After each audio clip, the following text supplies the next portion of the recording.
tous et bienvenue dans cette partie de la formation. Tout à l'heure, nous avons vu comment créer un contrôleur. On a vu qu'à l'intérieur d'un contrôleur, on peut avoir une ou plusieurs actions et chaque action doit retourner une réponse. Donc, un objet de type réponse. Voilà.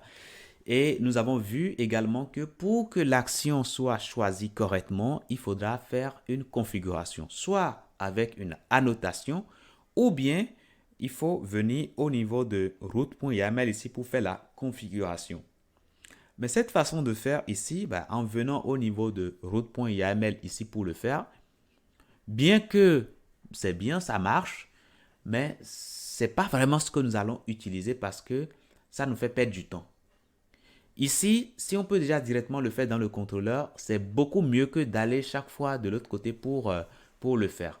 Donc, ce que je vais faire ici, je vais remettre la notation et je peux le retirer tout simplement d'ici. Ok, je peux retirer ça ou bien mettre tout ceci en commentaire et c'est bon. Ok, voilà. Donc là, si je reviens alors ici, je vais sur blog. Je vais sur blog. Là, tout va se passer correctement comme tout à l'heure. Maintenant, je vous avais dit que lorsqu'on va venir sur la racine, qu'il fallait afficher voilà, un Hello World. J'espère que vous l'aviez essayé, donc c'est ce que nous allons faire tout de suite. Donc nous allons simplement générer, bon, on va dupliquer déjà ceci, et nous allons à présent nommer ça tout simplement Hello. Hello. Et ce Hello là sera déclenché lorsqu'on sera sur le site, sur la racine du site. Donc là, ici, je vais changer le nom de la route, je mettrai app Hello. Donc, il faut mettre des noms totalement distincts, ok, pour pouvoir retrouver plus facilement vos actions, ok. Voilà. Donc, ici, on est en train de dire, mais lorsqu'on sera sur la racine du site, réalise cette action qu'on a ici.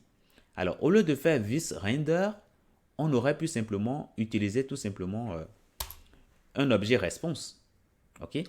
Donc, je peux mettre ici new response. New response. Voilà. Et ce new response là, on peut aller voir un peu sa signature pour voir comment on peut l'utiliser. Donc, je peux aller là-dedans. OK. Ça se trouve dans Symfony Component HTTP Foundation. Donc, on peut aller directement là-dedans pour voir. Alors là, on ne peut pas l'ouvrir. Mais déjà, ce qui est important de noter ici, c'est que il s'agit d'un objet. OK. Il s'agit d'un objet response. OK, qui nous retourne une information de type response. Donc, par défaut, ici, ça ne retourne rien, mais on peut y ajouter de l'information. Donc, si je mets ici hello, hello world, par exemple, qu'est-ce qui va se passer? On peut aller ici, on revient sur la racine, on actualise avec F5, et là, qu'est-ce qui va se passer? On patiente toujours un tout petit peu pour voir. Et là, voilà, ça nous affiche bien l'information que nous avons tout à l'heure ici. Donc là, c'est bon. On aurait pu intégrer à réponse des balises, par exemple. Okay, si je mets la balise H1 et je mets ici Hello World à l'intérieur. Alors, Hello World, World. Il y a L que j'ai oublié. Voilà, si je fais ça et je reviens alors ici, j'actualise. Qu'est-ce qui va se passer? Là aussi, tout se passe correctement. Je peux inspecter avec F12 et une fois que je suis là-dessus, je peux cliquer sur voilà l'icône d'inspection et je viens tout simplement inspecter l'élément pour voir vraiment ce qui est généré. Et là, je vois que il s'agit bien d'un élément H1. Mais c'est parfait. OK? C'est parfait. Donc, soit nous pouvons retourner directement du HTML directement sur la sortie standard, ou bien nous pouvons également appeler un template, ok, et lui dire voilà de nous afficher telle information, ok. Donc voilà comment on peut créer des actions. On peut créer autant d'actions que notre application en a besoin. Ici, nous avons créé juste deux, mais on peut aller nettement au-delà de ça. Et donc, dans la notation, on a juste, c'est comme un commentaire, on met tout simplement dièse au début, on met un tableau, et dans le tableau maintenant, on pourra mettre routes, et entre parenthèses, dans les parenthèses, on mettra tout simplement le path, c'est-à-dire le chemin sur lequel nous voulons